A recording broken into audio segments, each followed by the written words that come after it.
Hello दोस्तों, welcome to Dobhal talk. RRB NTPC 9 और 10 मई का एग्जाम खत्म हो चुका है और एग्जाम का लेवल डिफिकल्ट रहा है। ऐसे ऐसे भी स्टूडेंट्स हैं जिनके मॉक टेस्ट में 100 या 110 नंबर आ रहे थे, पर एग्जाम में उनका अटेम्प्ट 90 या 95 रहा है। तो आज की वीडियो में हम डिस्कस करेंगे कि एग्जाम का लेवल कैसा था और जिनका एग्जाम लेवल 2, लेवल 3 या लेवल 5 का है उनको क्या आगे ध्यान रखना है। और ये भी देखेंगे कि किन किन बुक से इस बार क्वेश्चंस आते हुए दिखे हैं। जिनका ग्रुप डी का एग्जाम है उनको किन चीजों पे ध्यान देना है और जो स्टूडेंट 9 और 10 मई का एग्जाम देकर आए हैं उनके लिए सेफ अटेम्प्ट क्या रहने वाला है। तो वीडियो को पूरा देखना और अगर वीडियो पसंद आती है तो लाइक जरूर करना।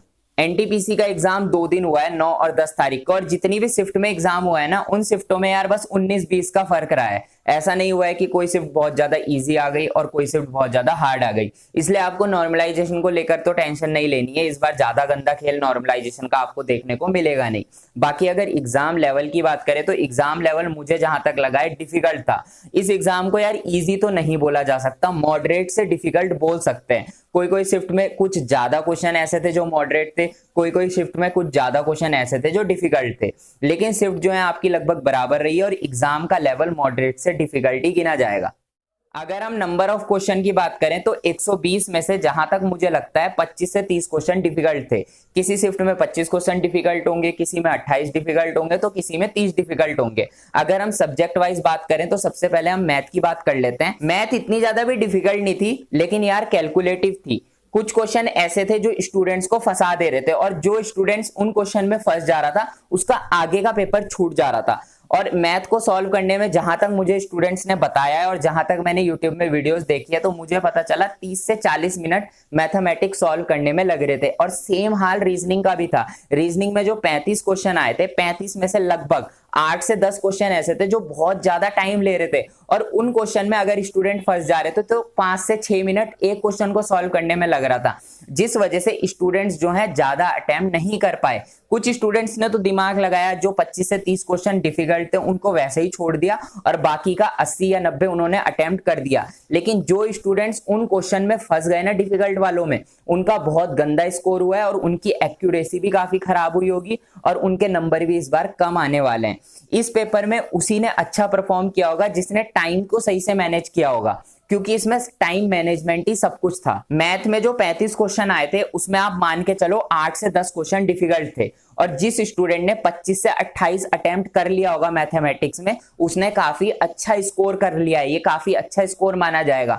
और इस बार एडवांस मैथ भी काफी अच्छी खासी पूछी गई है। 35 में से आप मान के चलो लगभग 8 से 10 नंबर का तो एडवांस मैथ से पूछा गया है और क्वेश्चन भी ठीक ठाक पूछे गए थे। ज्योमेट्री के 1-2 क्वेश्चन ऐसे थे जो बहुत ज्यादा घुमा दिए थे और इन्होंने क्या किया, 2-3 कॉन्सेप्ट को आपस में मिक्स कर दिया। मतलब कि परसेंटेज का कॉन्सेप्ट है वो ज्योमेट्री के कॉन्सेप्ट के साथ मिक्स करके आपको दे दिया। जैसे कि एक क्वेश्चन आया था कि आयत की लंबाई को कुछ % बढ़ा दिया और चौड़ाई को कुछ % घटा दिया तो क्षेत्रफल में क्या प्रभाव पड़ेगा।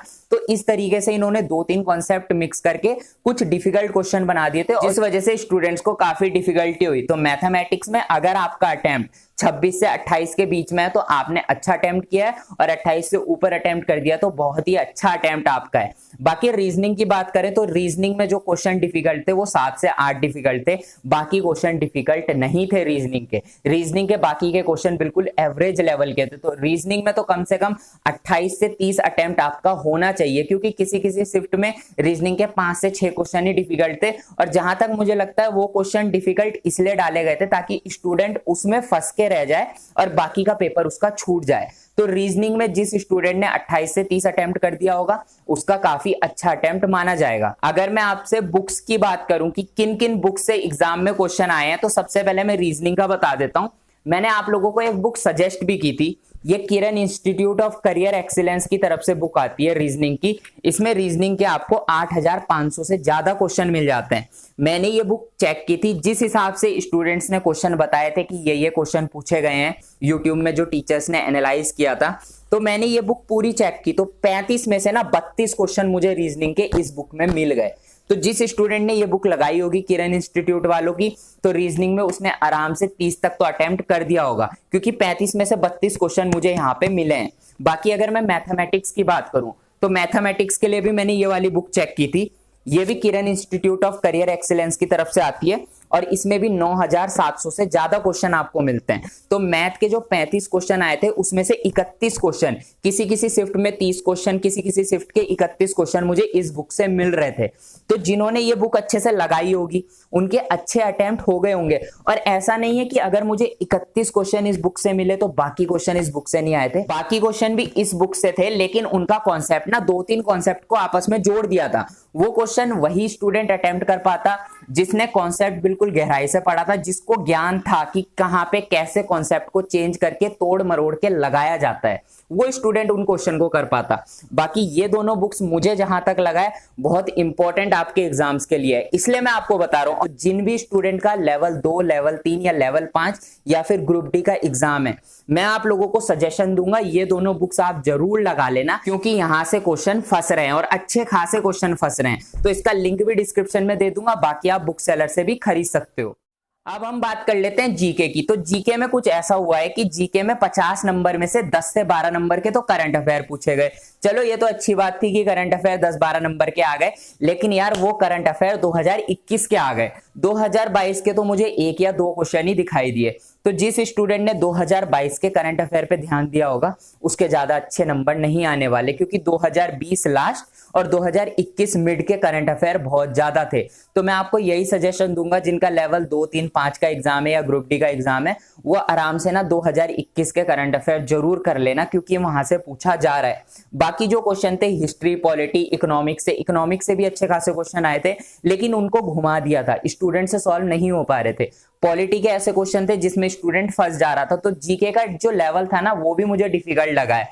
और जहां तक मुझे लगता है जीके में अगर 50 में से 30 अटेम्प्ट किसी ने कर लिए तो वो बहुत अच्छा अटेम्प्ट है, बहुत ही ज्यादा अच्छा अटेम्प्ट वो है, क्योंकि साइंस से भी इतना ज्यादा नहीं पूछा गया है। इन्होंने जो एक टॉपिक दिया था ना, साइंस एंड टेक्नोलॉजी, तो साइंस से तो बहुत कम आया, लेकिन टेक्नोलॉजी से ज्यादा आ गया। टेक्नोलॉजी से, इन्वायरमेंट से, कंप्यूटर से, तो इन्होंने थोड़ा थोड़ा उन चीजों से लिया है जहां से एक्सपेक्टेड नहीं था। चलो कंप्यूटर का तो एक्सपेक्ट किया था कि चलो आ जाएगा कंप्यूटर से, लेकिन यार टेक्नोलॉजी से नहीं सोचा था इतने ज्यादा क्वेश्चन आ जाएंगे, या इन्वायरमेंट से नहीं सोचा था इतने ज्यादा क्वेश्चन आ जाएंगे, जबकि सोचा गया था कि बायोलॉजी से ज्यादा क्वेश्चन आएंगे, फिजिक्स से ज्यादा क्वेश्चन आएंगे। वहां से इन्होंने नहीं पूछा, इन्होंने उल्टा ही पूछ लिया ताकि स्टूडेंट ज्यादा अटेम्प्ट ना कर पाए।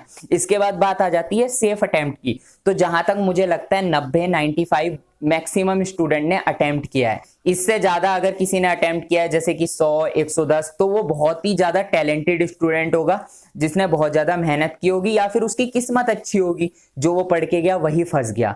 तो अगर आपने 90 या 95 अटेम्प्ट किया है जनरल कैटेगरी वाले ने, तो मुझे लगता है आपका ये एग्जाम आराम से पास हो जाएगा और आप साइको टेस्ट में चले जाओगे।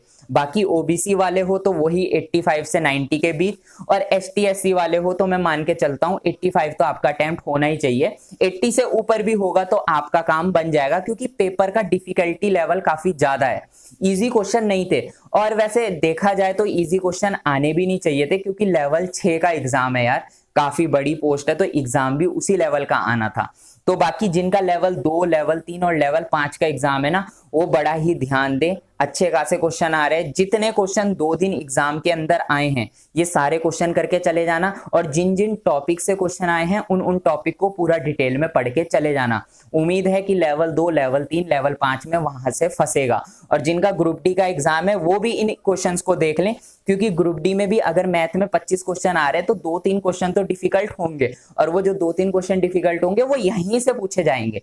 तो इन शिफ्टों को आप कर लेना, और एनटीपीसी के बाकी लेवल का एग्जाम जो होगा अब उनके भी क्वेश्चन कर लेना। ग्रुप डी वालों को मैं ये सजेशन देना चाहूंगा। बाकी एग्जाम अच्छा हुआ है, ज्यादा टेंशन मत लो। अगर आपने 90-95 अटेम्प्ट किया है ना, तो टेंशन लेने की बात नहीं है, क्योंकि मैक्सिमम स्टूडेंट ने इतना ही अटेम्प्ट किया है। बाकी मिलते हैं अपनी नेक्स्ट वीडियो में, तब तक के लिए बाय।